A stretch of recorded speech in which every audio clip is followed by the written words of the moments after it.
Hey guys, how are you doing? So, as promised, I'm back here with another episode of Frontline and Chai. So, let me take a sip of chai before we begin this particular episode of the podcast. You guys can sit with your chai also to listen to this. This particular podcast is why Kolkatans are actually assumed to be lazy or they don't have any professional attitude. Why the people of Kolkata do not work? What is the reason? And these are six bizarre reasons which I'm going to explain to you. And nobody has ever talked about them, these reasons. And but me being a hardcore Kolkatan, I can absolutely relate to what's the reason behind this. So the first reason, let's get to the point right away. The first reason behind this is every Kolkata you come across, they have some kind of a zamindari background. So it's very strange, but Kolkatans, most Kolkatans, if you come across, they will share their about their zamindari heritage. So which means during zamindari period, they were ruling over a certain section of the land which was given to them by the British, and most Kolkatans you will find they will have this heritage. Like my background, I'll tell you, my great grandfather had a zamindari house. I mean, we still have that house in central Calcutta, and they had in fact 7 houses all over Kolkata, which are all sold now before they became paupers, obviously. So there's to be a nach ghor, a dance room where people, Nautch girls is to be invited to dance, perform dance on particular days, and people would throw money at them. That kind of attitude Kolkatans have. They're kind of ruled. So, how do you expect their descendants to serve? Because Naukri or a job for Kolkata is essentially a service, or chakri means chakur. So that mentality has still been very strong, even with the most unemployed youth. Who, if you give them a job, they will go to the job, but they are not the kinds um, to obey orders. They have the mind of their own, because they have that zamindari blood running through their bloodstream. I mean, if you think it that way, though there is no zamindari, no money anywhere, they need money to work and to support their families, but that streak is there still inside them. So most Kolkatan, the zamindari streak comes in there, obstructs them from obeying orders or taking orders from the management. Now, as you will see, I want to be a little play the devil's advocate here, and people are in the job front. Who are the ones who are most successful? The ones who obey orders, who follow orders given by the management. So the management will promote that kind of a person and make him the manager the or the vice president of a company when that person is following the management orders, okay, and being able to handle everything, being a very diplomatic person, being able to handle everything. I'm not saying that all Kolkatans are not diplomatic, but essentially, when you come from a zamindari background, when you have that kind of heritage, you would step down your foot somewhere and not obey orders. These are the times when a Kolkatan feels they feel the necessity to voice their own opinions, and thus they lose their jobs or they give up their jobs. They leave their jobs. So most of the times this happens very much among Bengali youth and Bengalis generally. I've seen this happening so much among them. So this is one very strange and bizarre point. Second point is that it's a very, very weird thing that my friend who lives in Delhi, she pointed this out, that in UP and Bihar and parts of Haryana, people are always looking for money. Like I went to Delhi, I remember I was walking on the street in the morning, people are like, paisa, paisa, paisa, paisa. That's their attitude, like they don't have anything in their mind. They just want money, money, money, money, money. And then at the end of the day, they're like so dissatisfied. They're coming home tired and dissatisfied, although they have earned some money. It is very strange, but the reason behind all this is because Kolkata essentially is based on a very fertile land. This was pointed to me by a friend of mine. So this, because they didn't have the fertile Ganges basin, worked as a very fertile land, and there's huge paddy fields. Whenever you go out of Kolkata, you will see huge paddy fields and very fertile land. So the basic need for food, for growing food, was not very difficult. Tilling land and growing food was not very difficult, because it was the West Bengal has been bestowed with this fertile land. It's another story that they haven't made full use of it, but essentially it's the basic need to grow food, the hardship to grow food, which is there in Haryana and UP and parts of Bihar. The land is not so fertile. The basic necessity to grow food is not there. So Kolkatans have been getting food on their tables, fish on their table right from the start. So Machid Jhol Bhat is a staple diet, and they don't feel a very big necessity to acquire it, because it is, the land is bestowed with that gift, that natural gift. So what happens is that when you start, you have that privilege with you, you do not want to do not think of tilling the land, growing your food, and how you're going to make that land fertile to be able to able to grow that particular crop. So in Kolkata, West Bengal has been bestowed with a fertile land. That is very important. Like Bombay, you will find people are happy and satisfied. Why? Because Bombay is near a coastline. So I've seen this I've seen this trend. The people who live near the coastline, live near water, are essentially happy people. You will not find Bombay people too dissatisfied with life, or there's kind of a grudge and they want to leave their city and go. Though in Kolkata, people are leaving the city, but essentially people are content over there because of the Ganges basin. There's the huge water body which lies beside the city. It is blessed with the water body. So that is the second reason I can think of. And the third reason is that Kolkatans do not care about money. So it is very true. It is very true that Kolkatans really they have to really train their minds to be able to care about money. Like Ramakrishna Dev, he said, "Taka mati mati taka." Essentially, most Kolkatans would believe that. Like they just need the money to fulfill their wishes, desires, their children's education, and the children going abroad, children settling abroad. That kind of money they need. They don't need flashy cars. They don't need flashy houses. The crux of Kolkatan, they do not really flaunt their wealth.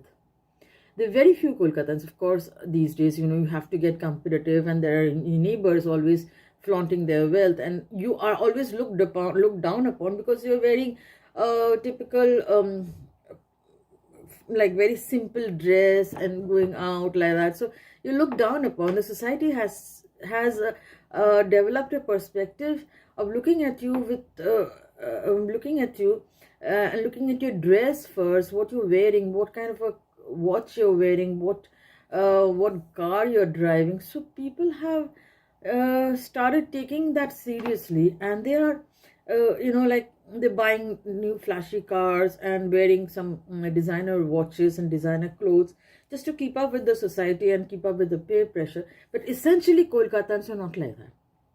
Essentially Kolkatans are, when they go back to their homes and their mother is feeding them mache jhol and bhat, they're very happy and content. They do not need to flash uh, their designer stuff, like in reality.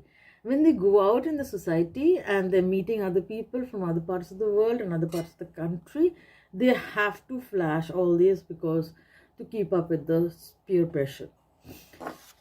So that is a very big thing. Kolkatans really do not care about money. For them, money is a means to achieve something, not the goal. Like, you will still find parts of Kolkata, people go out in a small tholi, like small packet, homemade jute bag, and they go and buy fresh fish from the market. That is, I remember I had interviewed Ashish Vidyarthi long time back, and he said this thing about Kolkata, and I still remember. He said that this you will never find in any part of the world, to go out in the morning to the market and get fresh fish and vegetables daily. You will not find it anywhere in the world. So nobody cares about that kind of freshness, it's that kind of a thing.